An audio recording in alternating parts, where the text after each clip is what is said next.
김태현의 정치쇼 여의도 타짜 이종건 시사평론가 장성철 공론센터 소장 김상일 정치평론가 윤태원 도모와 정치분석실장과 함께합니다. 안녕하세요. 안녕하세요.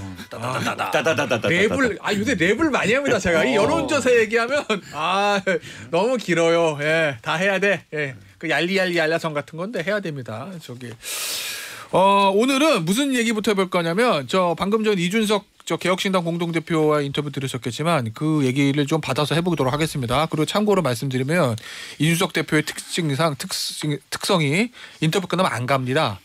네, 밖에 있어요. 갔어요? 회의 있잖아요. 그래요? 그럼 편하게 요새 바빠요. 왜 그래요? 이렇게 항상 밖에 안 가고 특히 이제 여기 김병민 최고위원이 나와 있을 때는 밖에서 듣고 있거든요. 자, 오늘은 갔답니다. 이 얘기 좀 해보죠. 제가 물었어요.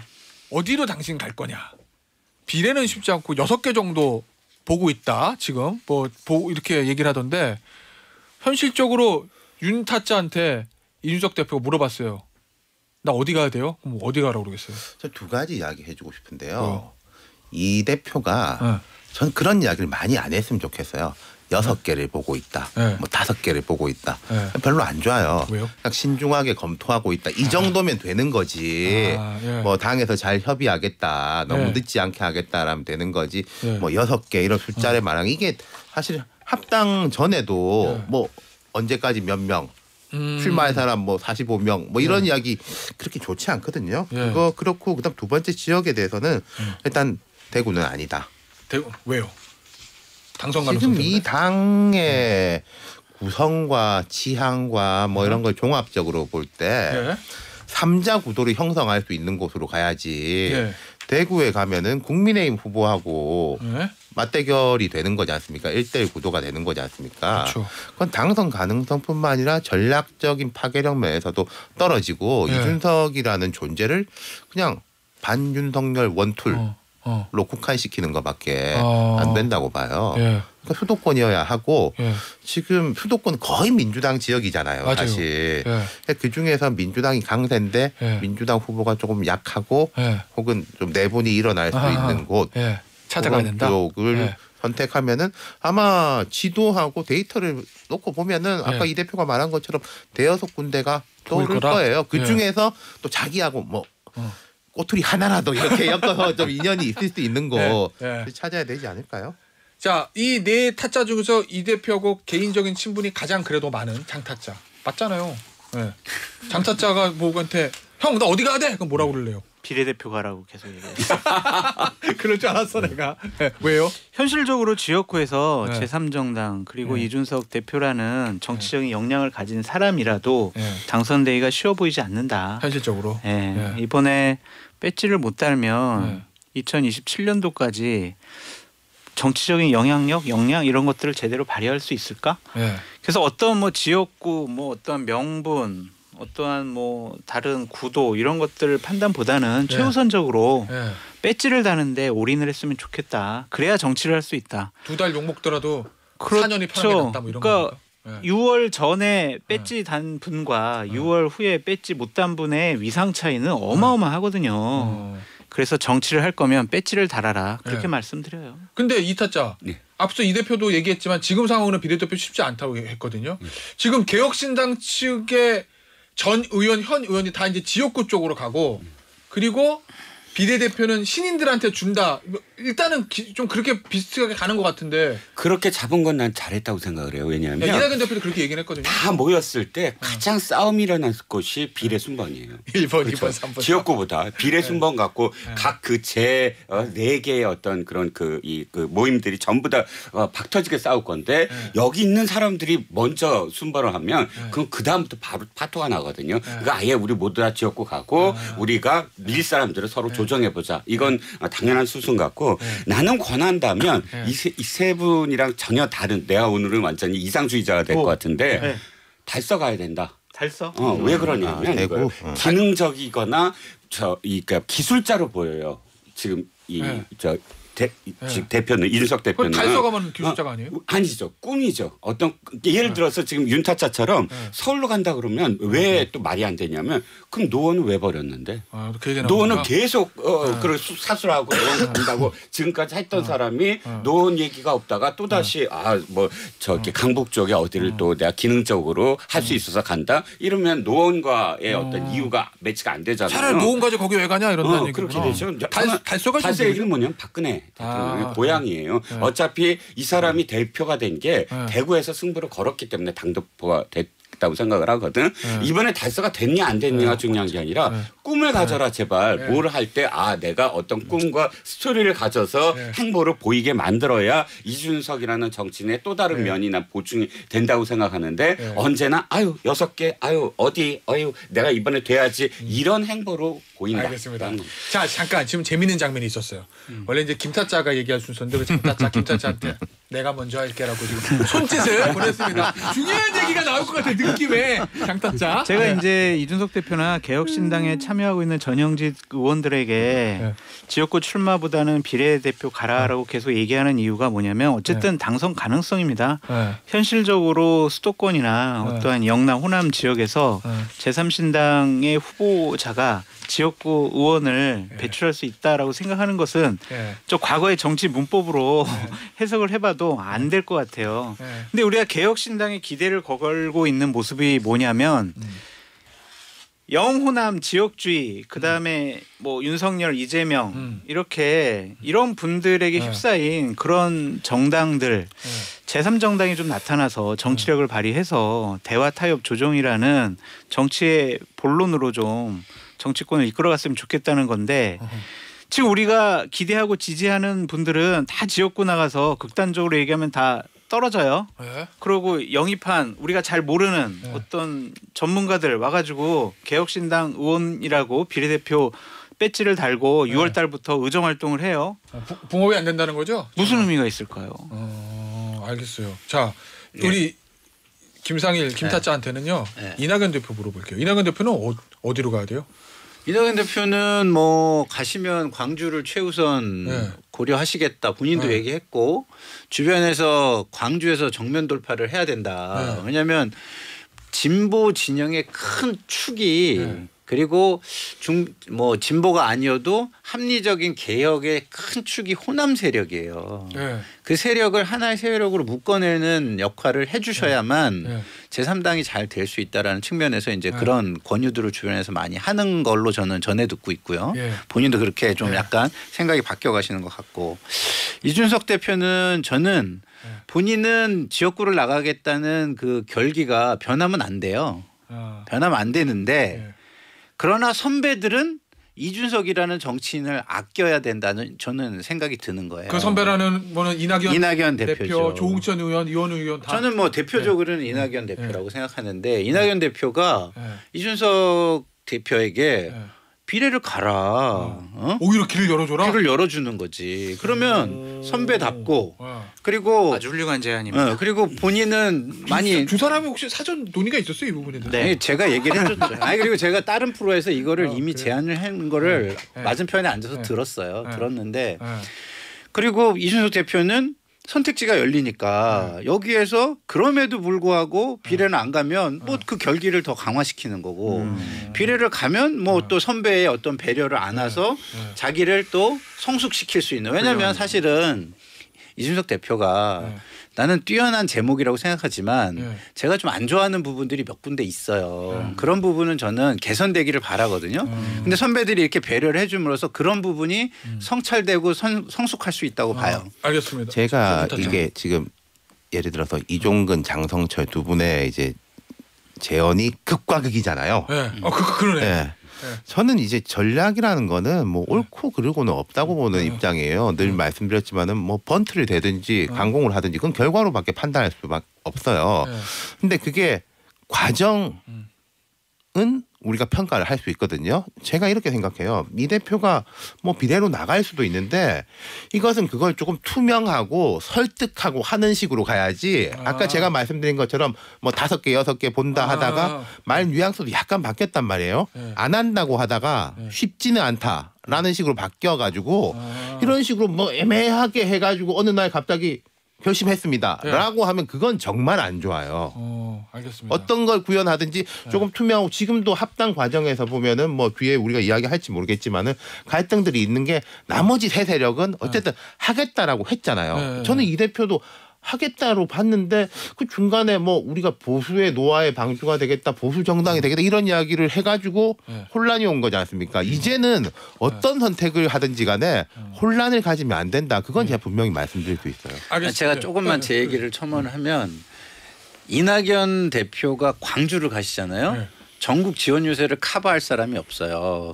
이게 하나 있고 또 하나는 지금 이게 5개 그 정당이 합치다 보니까 제가 볼 때는 기획력과 액션 플랜을 가지고 행정을 집행할 만한 게 제대로 구성이 제가 볼 때는 되기가 쉽지 않거든요. 근데 그거에서 가장 그 탁월한 능력을 보이고 있는 게 어쨌든 개혁신당 계열이에요.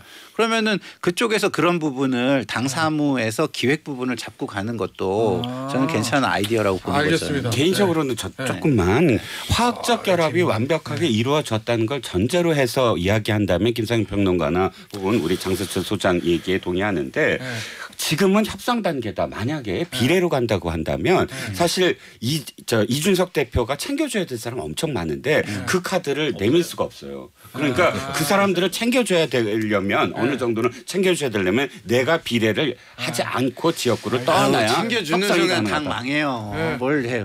제가 볼 때는 비례는 청년 50%딱 해가지고 50% 비례 딱 50% 넣어가지고 그냥 가야 돼요. 알겠습니다. 진짜 이렇게 이상론자들하고 얘기를 못 하겠네 진짜. 아니 명분과 이상보다 있다는 현실. 아니 제가 여기 뭐 할 말이 없어서 안 한 게 아니라 이 대표를 향해서도 그렇고 다 말 바뀐 것들에 대해 가지고 전 뭐 인정하는 편이에요. 근데 이거 너무 갑자기 바뀌어가지고 뭐 이상론이다 이런 식으로 공격을 하면 좀 웃기죠. 알겠어요. 알겠습니다. 자 여기서 마무리하고 자 오늘은 뭐 할까냐면 공천. 오늘 공천 막 그냥 저 후보들 아무거 보내고 싶으면 다 보내세요. 그러면 돼요. 자 일단 요거부터 평가해 보자고요. 어제 여당 국민의힘에서 1차 단수 저 공천이 발표가 됐어요. 언론의 평가는 2개더라고요. 첫째, 한강벨트를 먼저 공천을 했다. 후보들의 본선 선거운동할 시간을 주기 위해서. 2번째, 윤심 공천은 없었다. 뭐 이렇게 이제 언론에서 뽑았던데 일단 누구 여기부터 들어볼까요?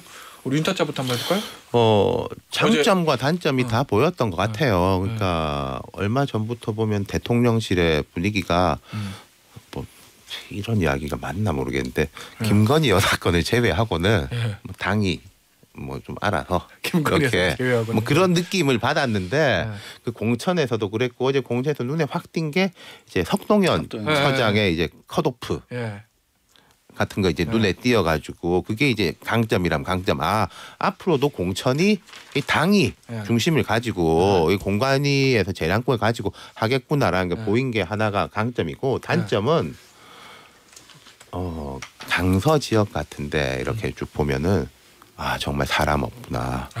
국민의힘이 약간 수도권에 지금 강서 지역은 강서구청장 선거 대패했지만은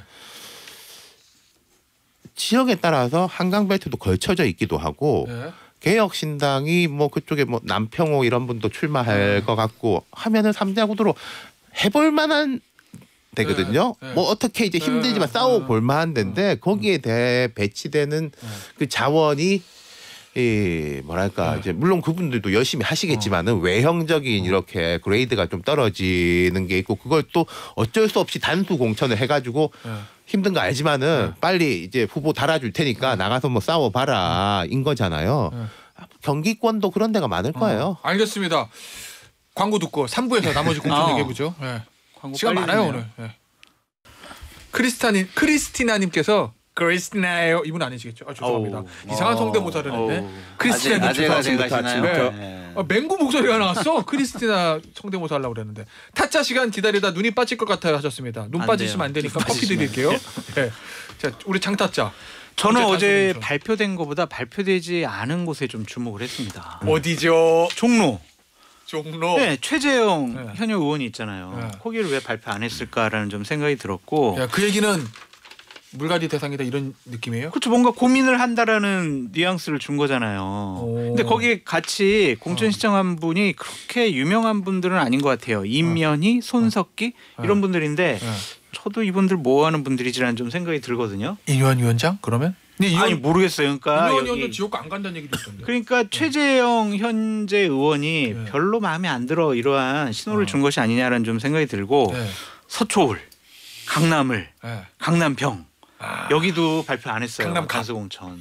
강남 각도 원래 안 했어요. 그러니까 여기는 왜 발표를 안 했을까? 여기도 조정하려고 하는 것이 예를 들면 아니냐. 강남을은 박진 전 장관, 이원모 전 비서관이 딴 데 가는 거로 정해진 것 같고 그렇죠. 서초울 같은 경우는 박성중 현역 의원, 지성호 현역 의원, 그다음에 신동욱 전 앵커, TV조선 앵커.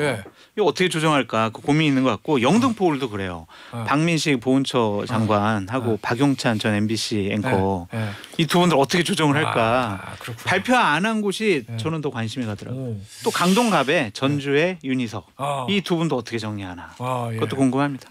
근데 저는 뭐 장타자는 뭐 너무 많이 국민의힘을 아니까 저렇게 예측까지 해서 얘기할 수 있는지 모르겠는데 저는 그 예측을 못하니까 드라이하게 보이는 것만 얘기를 하면 소파 소 굿이에요. 소파 소 굿. 한국말로 해주시면 안 될까요? 지금까지 현재까지는 꽤 잘하고 있다. 그런 뜻이구나. 하는 거예요. 왜냐하면 제가 이제 항상 그 공천에 대해서 그런 요구를 했거든요. 읍참마속이 3개 이상 아주 상징적인 곳을 3개 이상은 보여줘야 된다. 그런 얘기를 했는데 석동현 잘 보인 거예요. 잘 보인. 이원모는 읍참마속까지는 아직은 아닌 것 같고 어디 갈지 모르니까. 수원으로 진짜로 간다면 그거는 뭐 제가 볼 때는 꽤 그렇게 인정해 줄 수 있는 거고 수원에 가서 염태영하고 붙는다. 염태영은 수원에 그 거의 뭐랄까 그 지존급이에요. 그렇죠. 근데 거기 가서 성주 뭐 이런 느낌 붙으면 뭐 그럴 것 같고 그래서 또 하나 그리고 김성태의 백의종군 선언 그것도 위기 관리 상황 관리를 꽤 하네 이런 느낌? 그 얘기는 김성태 전 의원이 공천에 대해서 친윤들의 농간에다가 반발했는데 바로 그 다음날 백의종군 선언을 했잖아요. 그리고 그거를 지원하는 홍준표 시장의 강한 그 뒤에서 지원 사격이 있었고 그랬음에도 불구하고 한동훈 비대위원장의 워딩을 보니까 되게 점잖게 김성태 전 원내대표를 꿇어앉혀요. 아주 점잖게 강하게 질르거나 윽박질르거나 강압하는 게 아니라 아유 대단하신 분이죠. 너무 죄송한데 하지만 요번에 공천 기준에 이거 우리가 다 국민한테 발표했는데 그런 측면에서 요번에는 죄송합니다 못해요. 이거를 완곡하게 얘기를 하더라고요. 그래서 그런 모습들을 보면 현재까지는 잘하고 있다. 이러면 민주당이 좀 경계해야 된다 이런 생각이 들어요. 잠깐 기다려주세요. 민주당 좀 더 할 거예요. 새술은 세부대예요. 그 얘기할 겁니다. 소파 소군 엑설런트. 자, 25명에 대해서는 그렇습니다만 지난 2016년과 2020년과 비교해 보자고요. 2016년도에 무슨 일이 있었느냐? 석동현이라는 사람이 그때도 등장합니다.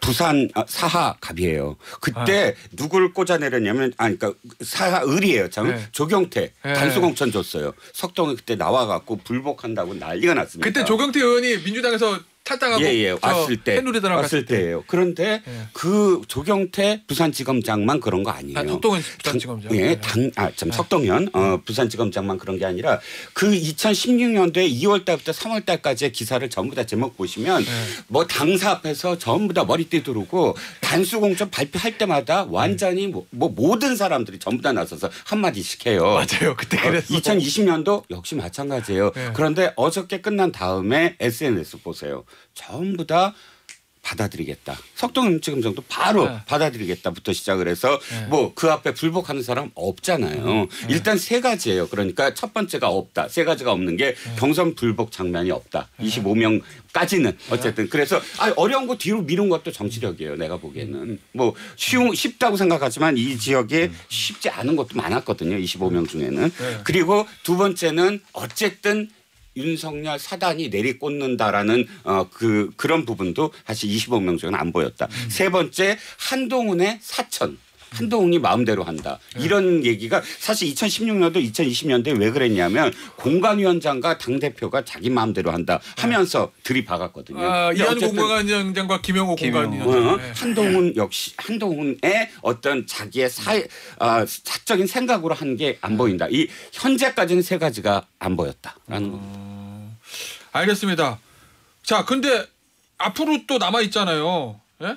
그 공천들이 어려운 데가 많이 남아 있죠. 근데 지금 그 선배 말씀하신 것 중에 제가 공감하는 게 정치가 뭐 야구하고 비슷한 점이 어떤 게 흐름을 타면 이게 왜 잘 돼 하면 잘 되니까 잘 돼. 이런 게 있단 말이에요. 그러니까 초반에 분위기를 잡으면은 그 뒤에 공천에 반발하고 싶은 사람도 남들도 가만히 있는데 나 혼자 반발하기가 어렵고 초반에 막 분위기가 와 이게 뭐냐라고 하면은 그 뒤에도 계속 꼬여서 나가기 마련이거든요. 그러니까 1차적인 분위기를 잘 잡았다. 그리고 우리가 공천에 잘했다는 거는 평가하기가 어려운데 잘못했다는 거는 방금 말씀하신 반발이라든지 뭐 도덕성 기준에 이게 걸리는 걸로 바로 평가할 수 있잖아요. 그러니까 어제 공천에 대해서 저는 잘못한 게 드러나지 않은 공천 그리고 첫 번째 반발을 어쨌든 없게 만든 공천이니까 두 번째 발표도 조금 더 쉬울 거고 1번, 경기. 2번이 잘 되면 3번, 4번 뒤로 갈수록 영남은 갈등 지수가 높은데 그걸 낮출 수 있는 기반을 마련하고 들어가는 거죠. 알겠습니다. 장타차 얘기 하나 듣고 저 민주당 넘어갈 거다. 장타차 때 그걸 물을게요. 유승민 전 의원의 활용폭과 관련해서 얼마 전에 한동훈 위원장이 좀 유승민 의원을 직접적 이름을 얘기한 건 아니지만 쓴소리도 쓴소리도 안 된다. 반대 쓴소리가 있고 네. 감정적인 쓴소리가 있다. 네. 그리고 당의 기강을 얘기를 했어요. 그 얘기는 유승민 전 의원을 비롯한 소위 말하는 유승민 사단이라는 사람들에 대한 공천에 좀 비토를 한 거 아니에요? 사단이라기보다는 굳이 얘기하면 가까운 사람들 몇 명 있잖아요. 중성동으로 한 명. 그게 의미가 있나라는 좀 생각이 드는데 어쨌든 유승민 전 대표가 이번 총선에서 출마를 하거나 공천을 받는 모습을 보기는 쉬워 보이지 않는다라는 생각이 들더라고요. 그러니까 저런 얘기를 왜 했을까 우리가 상당히 고민을 해야 되는데 괜히 하지 않거든요. 그냥 하지 않거든요. 그러니까 특정인을 염두에 둔 거 아니에요라고 뒤에 주석은 달았지만 결국에는 유승민 전 대표를 향한 본인의 생각을 밝힌 것이 아니냐. 그래서 이번 총선에선 보기가 좀 어렵지 않나라는 생각이 듭니다. 어려워. 왜냐하면은 유승민 대표 입장에서도 그럼 공천 어디 준다고 해가지고 대통령 칭송하고 이럴 수도 없잖아요. 갑자기. 뭔가에 그게 하긴 최근에 약간 또 방송에서 또 비판 강하게 그 시프트가 있어야 되는데 뭐 그래도 윤석열 정부의 성공을 위해서 내가 뭐 그런 것 때문에 쓴소리를 한 거고 이게 그렇게 옮겨가는 것도 쉽지가 않을 것 같아 본인 입장에. 근데 많이 돌려봤던 것 같아요. 아 실제로? 네. 그러니까 제가 얘기 듣기로는 고향 갑에도 유승민 전 대표 넣어가지고 그래요? 조사를 했다고 그러더라고요. 아 그래요? 그러니까 여러 군데 지역 돌려봤는데 어떤 의미였는지는 잘 모르겠습니다. 저는 한동훈 비대위원장이 김경률 비대위원을 잘 활용을 하잖아요. 제가 이제 얼음 깨는 바늘에 비유를 하는데 지금 바늘 하나가 들어갔어요. 그래서 쫙 갈라진단 말이에요. 얼음이. 많이 갈라져요. 유승민도 또 하나의 바늘이에요. 포용하는 순간 유승민이 어디 가서 유승민 전 대표가 어디 가서 떠들고 다니지 않아도 이게 느낌이 차별화 느낌을 줘요. 포용과 차별화 느낌을 줘요. 그래서 저는 총선에 절대적으로 득이 될 거다라고 생각하거든요. 그런데 어제 발언을 저는 이거를 비토로 저는 듣지 않았어요. 왜냐하면 앞부분이 포용할 것처럼 얘기하니까 바로 유승민이 나왔잖아요. 근데 유승민과 논의해가지고 결정된 게 없는 상황에선 이걸 유보적으로 관리를 해야 되잖아요. 그렇기 때문에 바로 질문이 나오니까 약간 당황해서 이걸 유보적으로 관리하는 멘트 아니었냐 상황을 저는 그렇게 봅니다. 중간에 아주 신뢰할 수 있는 그 사람이 있어야 돼. 왜냐하면은 이 말씀하신 것처럼 뭔가 유승민 대표 입장에서 변화하는 걸 보여야지 공천을 줄 수 있을 거 아니에요. 여기 지지자들도 있는데 자존심도 있는데 그럼 또 유승민 대표 입장에서는 아니 내가 말은 홀라당하고 아무것도 없으면은 이게 사기 당했다 뭐 이런 것도 될 수 있는 거잖아요. 그런 합의 막지려면 좀 깊은 공감이 필요할 것 같아요. 그러니까 우리가 맨 처음 이야기하는 것부터 지금까지 사실 맥락이 비슷한데 이준석 대표와 이낙연 대표의 관계도 사실 이준석 대표한테 달려있다라고 저는 얘기를 했잖아요 아까. 근데 이것도 키는 유승민 전 대표한테 달려있다라는 거예요. 사실 지금 저도 어느 정도는 아직도 지금 지도부에서 완전 배제는 아닌 것 같아요. 그런데 예를 들자면 대통령 하기엔 너무 위험이 크다. 윤석열 패배는 자기 오류 인정해야 된다. 실언 부적절하고 판단력이 준비 안 된다. 이런 식의 발언을 매일같이 대통령한테 쏟아낸 유승민 의원에 대한 또 이쪽 보수 지지층들의 반감도 있잖아요. 그러면 빌드업이 필요하다. 지금은 유승민 대표가 어찌됐든 물밑으로 또 소통을 하건 아니면 겉으로 한 단계 뭐 스텝업을 하던 자신이 뭔가 또 손을 내밀거나 신호를 보내야 된다는 거지. 네, 알겠습니다. 민주당 얘기해야 돼요. 자, 맞죠. 김상희 얘기 안 해주세요. 하기 싫으시구나. 네, 김상희 평론. 민주당은 안 좋아요. 큰일 났어요. 이거 김탄자, 윤탄자 때 질문 들어갈 거예요. 시험을 문제를 하나씩 낼 거예요. 일단 김타짜의 질문. 어제 이재명 대표가 최고위원회에서 한 워딩입니다. 떡잎은 참으로 귀하지만 떡잎이 져야 새순이 자란다. 자, 국어시험 1번. 자, 첫 번째 문제입니다. 여기서 떡잎은 누구일까요? 1. 586 2. 친문 누구예요? 제가 볼 때는 뭐 저는 586 쪽을 많이 겨냥한 것 같아요. 물론 친문을 같이 겨냥할 수 있죠, 그게. 근데 이게 뭐냐면 세 가지가 다음 세 가지를 위해서 양보해야 돼 그러잖아요. 세 가지라는 게 뭐예요? 새로 들어오는 영입 인사들이잖아요. 저기요. 두 번째 질문도 같이 드릴게. 이 세순.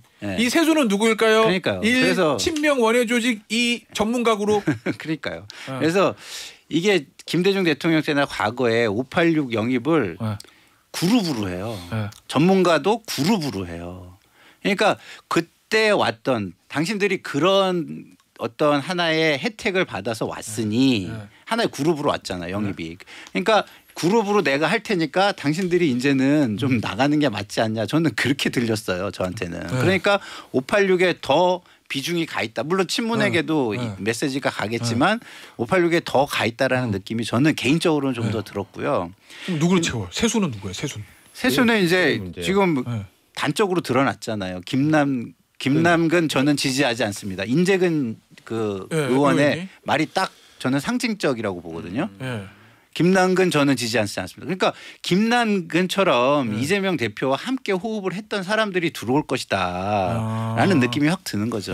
그러니까 이게 그거예요. 항상 윤타작 맨날 얘기했잖아. 공천하면 자르는 건 쉽다. 채우는 게 어렵지. 그렇죠.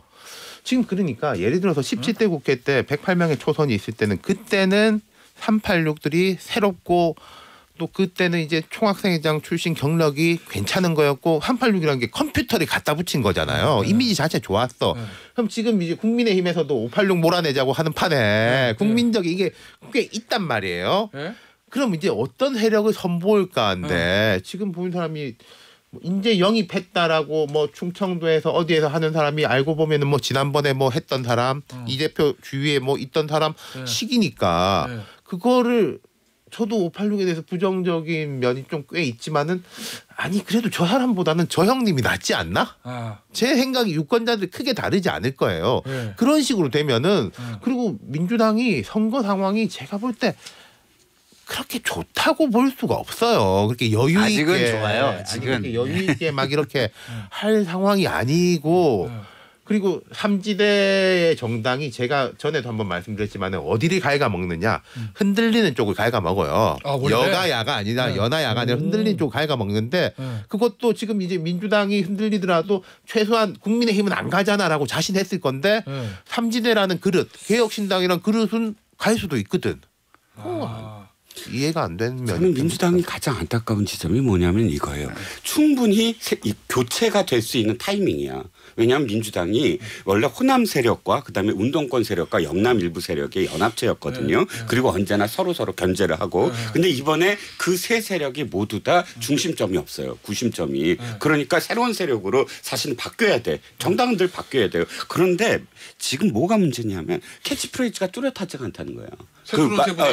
그거 어떤 뭐 때문에 어떤 세력을 어떤 것으로 교체한다라는 명분이 딱 있어야 되는데 그 캐치프레이즈가 없다 보니까 지금 계속 뭐 세력 교체, 뭐 시대 교체, 세대 교체 이렇게만 얘기하는데 그게 국민들이 따라가지 못하고 있다. 그리고 두 번째는 뭐냐면 과정이 중요해요. 그렇게 교체를 할 때 실제로 이렇게 쭉 밀고 올라가는 힘이 있어야 돼요. 안에서 그 힘이 아니라 지금 의원회관에서 벌써 2번씩이나 기사가 나왔어요. 의원회관에서 비공개 회의. 그런데 비공개 회의가 뭐냐면은 공관위 위원들도 없고 사무총장, 사무부총장과 자기 가장 친한 정성호 의원 당치가 없잖아요. 그런 의원들이 누구누구를 자를까를 결정했다. 컷오프. 노웅래 안 돼, 누구 안 돼. 이렇게 오늘 동아일보 단독 보도는 노웅래 의원, 기동민 의원, 이수진 비례대표 의원. 뭐 안 돼. 이렇게 나온다면 누가 이것을 명분이 있는 교체라고 바라볼 걸리지를 것인가. 말아야지. 회의할 수 있는데.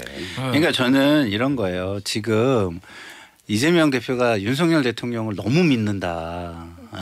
총선은 뭐 이겼다고 이미 보는 거 아닌가. 그래서 지금 이종근 우리 평론가님께서 얘기했잖아요. 총선의 캐치프레이즈가 잘 안 보인다 얘기하잖아요. 제가 볼 때 이번 총선은 총선이 목표가 아니에요. 대권 플랜이 이미 가동이 됐다라는 느낌이에요. 저는. 이재명 대표예요? 네. 그러니까 대권까지 가기 위해서 지금부터 뭘 할까? 이 플랜이 벌써 가동된 느낌이죠. 장타전 어떻게 봐요? 민주당 지금 공천. 세 분의 인식에 전 동의를 표하고요. 큰일 났다라는 좀 생각이 들고 저렇게 되면은 공천 낙천자들이 결과를 받아들이지 않을 것 같아요. 그러니까 국민의힘은 받아들이는 분위기, 민주당은 반발 왜 나를 공천을 안 줘? 나 탈당할래? 나 무소속 출마 아니면 제3신당 갈래? 이렇게 되면 지역에서 민주당 성향의 후보 2명 나오고 국민의힘 후보가 나오면은 이거는 민주당이 이길 수 없는 거거든요. 그러니까 이런 상황을 이재명 당대표가 시스템 공천으로 본인은 잘 처리하겠다고 했지만 오늘 나온 보도를 보면 6시간 동안 보고를 받았다는 거 아니에요. 결정하고. 이건 사천이죠. 그럼 그게 만약에 공관위에서 그 얘기가 나왔으면 그럴 수 있다는 그렇죠. 시스템 공천이 되는 건데 비공개 지도부도 아니고 지도부 및 이재명 대표 핵심이라고 하죠. 그런데 흔히 핵심이라고 하죠.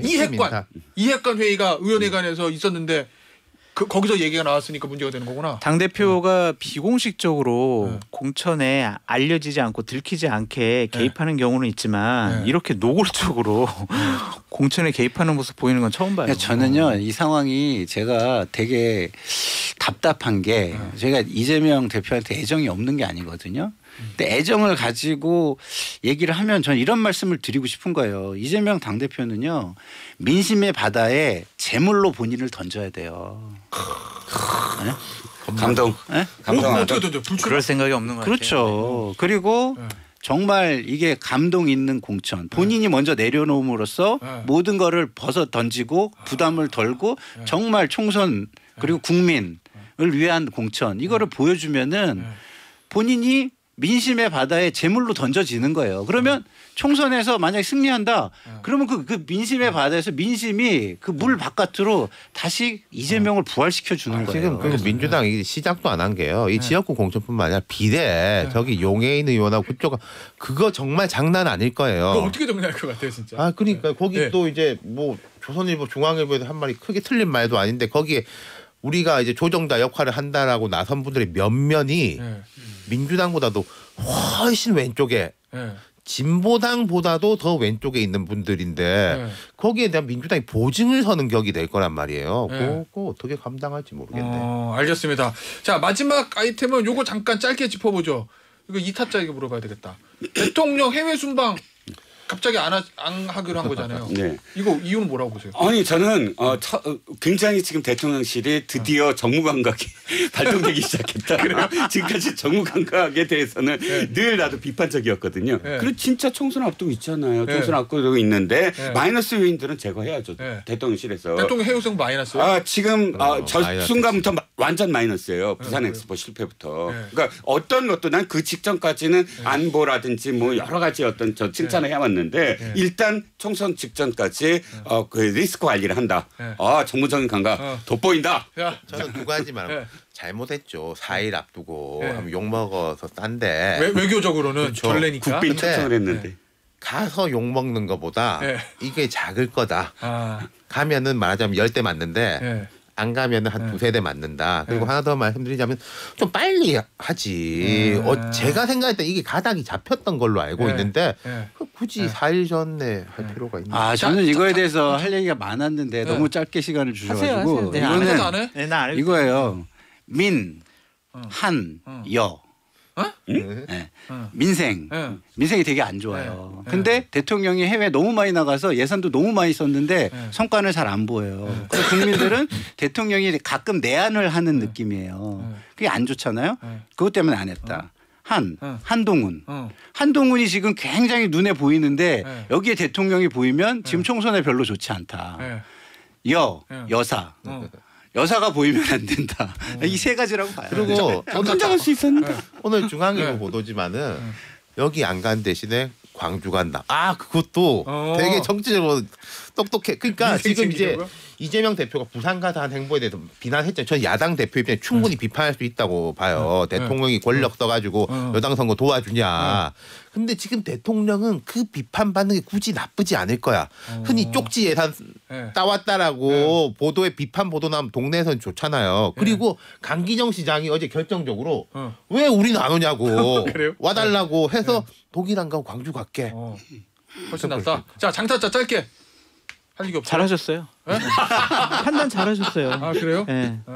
뭐세 분 말하고 동의해요. 네. 알겠습니다. 그 여기서 시큰둥. 아 잘하셨어요. 잘하셨죠. 여기서 마무리하겠습니다. 장타짜, 이타짜, 김타짜, 윤타짜였어요. 감사합니다. 감사합니다.